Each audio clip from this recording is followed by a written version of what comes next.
situation will be that for today you're going to do short summaries, so maybe a paragraph about each one of the papers that you hear. We're going to have 2 presentations today, and then if you submit them to the Dropbox, that will be sufficient. And if you do it by, let's say, next Wednesday, then we'll keep the rhythm of the Wednesday going along. You can, of course, do it before Wednesday, but I'll be looking for you on Wednesday. And I just wanted to show you my T-shirt, Luxury from H&M, $9.99, which shows you just the paradox of luxury markets these days. So we're going to have our 2 presentations, and then we have this little exit survey that we have been giving to this TMD402 seminar, so I'd like you to stick around and spend about 10 minutes taking this.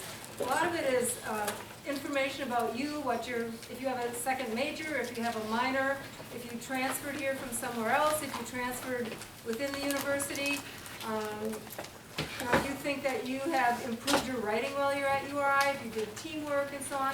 And then a few content questions, one of which involves a little thing of fabrics. Because we do want you to know the difference between some basic fabric tags before you leave here. So do stick around for that. I don't think we'll be here longer than an hour today. So unless Madison wants to go on and on about her time. Okay, our first speaker today is Madison Mone. She is from New Jersey. Yeah. You know that? And she's a senior. She did spend a semester in Florence, where she had a really great internship with a luxury handbag company. So building on that experience, she decided to focus on the luxury handbag market today. So, there you go. Hi, I'm Madison. So today I'm going to talk about luxury handbags. And I'm going to go over why companies produce handbags, what defines a luxury handbag, and I'm going to use Hermes as the business model for luxury handbag market. I'm going to go a company overview and then talk about marketing luxury handbags in terms of the perceived value, pricing, and accessibility. So why companies choose to produce handbags? It's because it's a great way to increase their profit. Handbags are universal in the sense that they do not require sizing to the body as apparel does. As a result, they're a lot easier to produce. And since companies don't have to spend the extra money and overhead in sizing in those related departments, in the production of their handbags, it increases their margin, which companies are always looking for ways to increase their profit. So what defines a luxury handbag? As we've learned over the semester and as our term here at URI, pricing is a key factor in differentiating luxury brands in the market.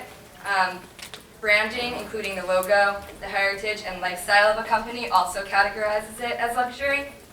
Other defining factors of luxury include quality, exclusivity, and perceived value. And when discussing luxury, it's important to differentiate old luxury from new luxury.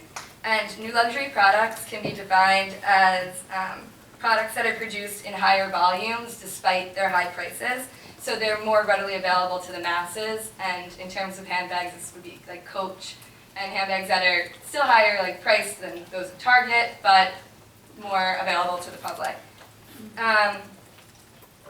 Today I'm going to discuss old luxury handbags, which are distinguished due to all the points that I just mentioned. So I'm going to talk about Hermes, and the top is a quote that I had from the CEO in a video that I watched from CBS, and he said, "Not only are we offering a product, we're offering to make your dream come true." And Hermes was originally started in 1837 by Thierry Hermes, where he was noted for making leather harnesses for horse-drawn carriages.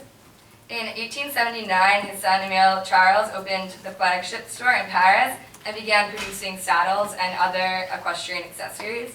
And with the Industrial Revolution, the company saw an opportunity for expansion as new means of transportation began to emerge. So they started producing luggage, travel-size accessories, and silk scarves. And they remained true to their heritage and continued to produce equestrian accessories, especially because at this time, since new means of transportation came out, horses were then used for equestrian and before sports became as prevalent as they are now because of the inventions of transportation. The company has since become legendary for their handbags and serve as a perfect example of old luxury and the perfect model to demonstrate how luxury handbags are marketed. They're most known for their two styles, the Birkin and the Kelly handbag. The Kelly handbag was named after Grace Kelly after she was seen with it on the cover of Life magazine, concealing her, at the time, not known pregnancy. And then after this magazine was published, demand for this bag soared. The Birkin bag was named after British actress and singer Jane Birkin. Jean-Louis Dumas, part of the Hermes family, designed the bag when he was on a flight with the actress, and she expressed that she had not yet found her perfect bag, and he asked her what that was, and he was an excellent sketcher. So as she was describing it, he sketched up what is now the Birkin bag.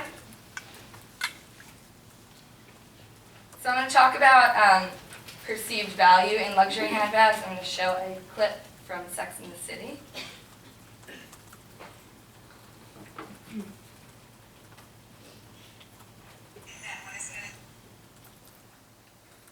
Sorry.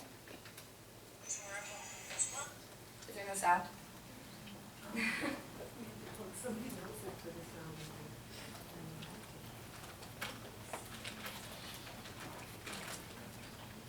Sorry.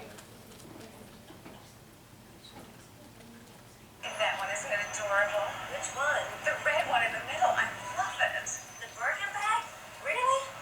That's not even your style. Why? It's not so much the style as what carrying it means. It means you're on $4,000. Exactly. When I'm tooling around town with that bag, I'll know I made it. Okay, let's go. The business hour's over. Bye-bye, Birkin.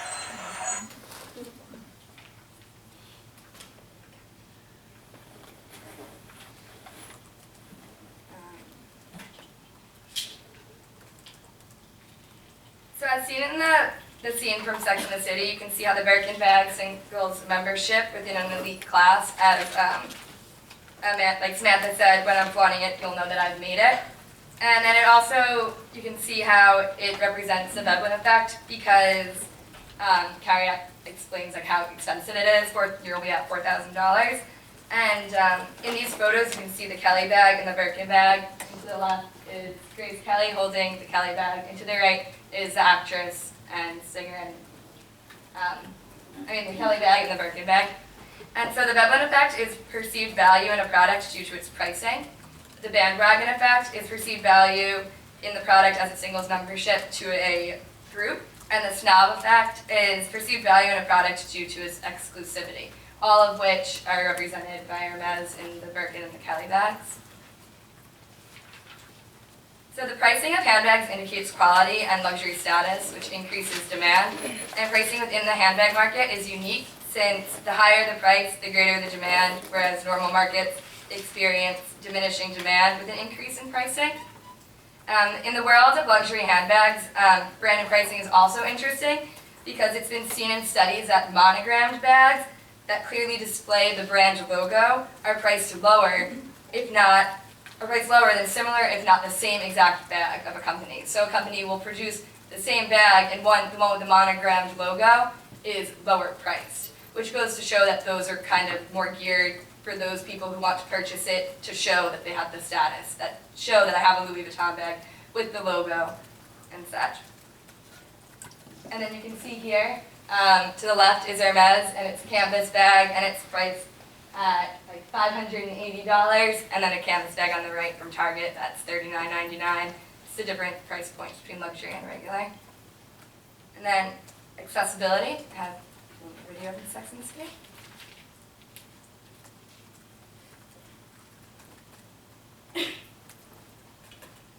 I couldn't find it without Chinese subtitles. 5 years. For a bag? It's not a bag. It's a Birkin. Samantha was never one for waiting in line, so she cut right in front.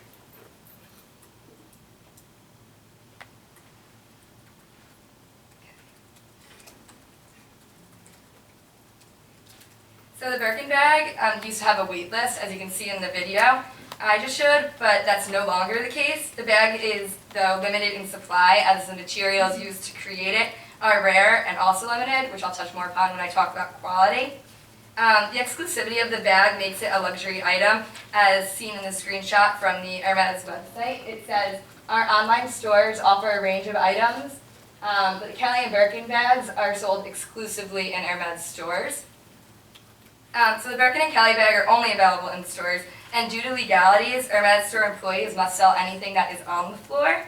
So therefore, it's not uncommon for stores to market the bag to selective customers. And they do this by not displaying it on the floor at all times.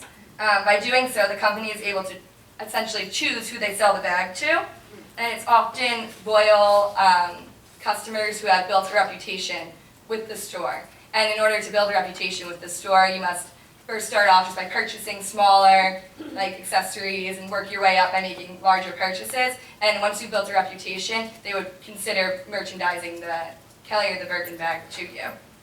Hermes also offers customization of handbags to its clientele, personalizing the bag to consumers' wants and needs, everything down to the material, the color, the notions used on the bag, and whether or not you want the seam to be shown on the outside or seams on the inside. And the ordering process is extensive and can take a year or more to produce, but this type of exclusivity is what drives customers to want it and brings in the luxury clientele.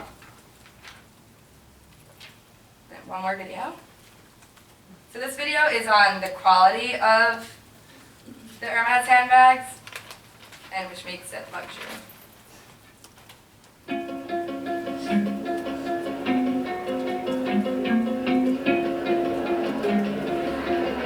My name is Pierre Woodray, and I've been working for Hermes for the past 14 years.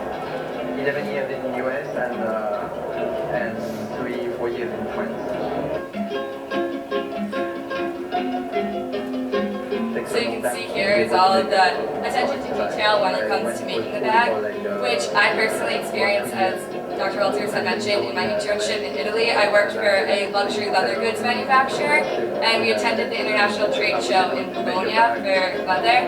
And we had an exhibition where we taught the craftsmanship of creating bags, and I worked in the factory, the stores upstairs, and I saw firsthand how much attention to detail that goes into creating luxury goods. They created goods for like Burberry and other companies, and Gucci at one point. But the attention to detail is very much like this in all of the luxury factories. Everything here that's inside the handle of the Kelly bag. The detail is important, every stitching, and it took several months to be able to make a correct handle.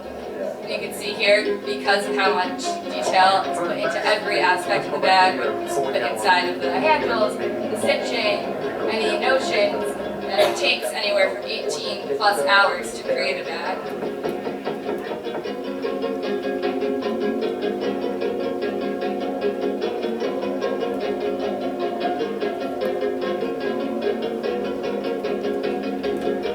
I don't know if you can come back on Sunday, but Sunday this one, not this one, but the one we're gonna be finished.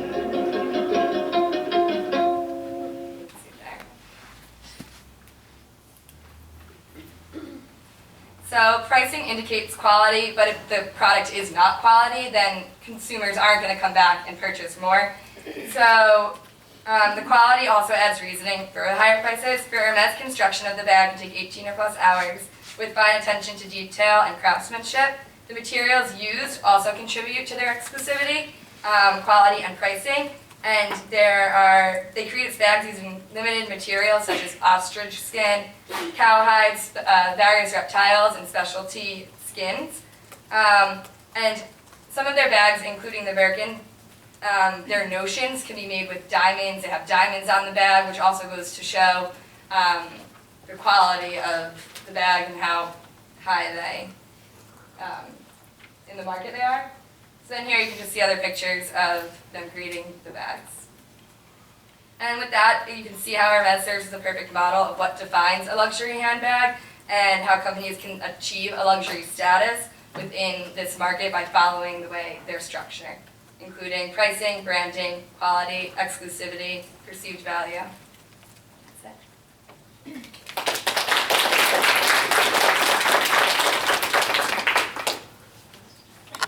Anybody have questions? I think we're both good.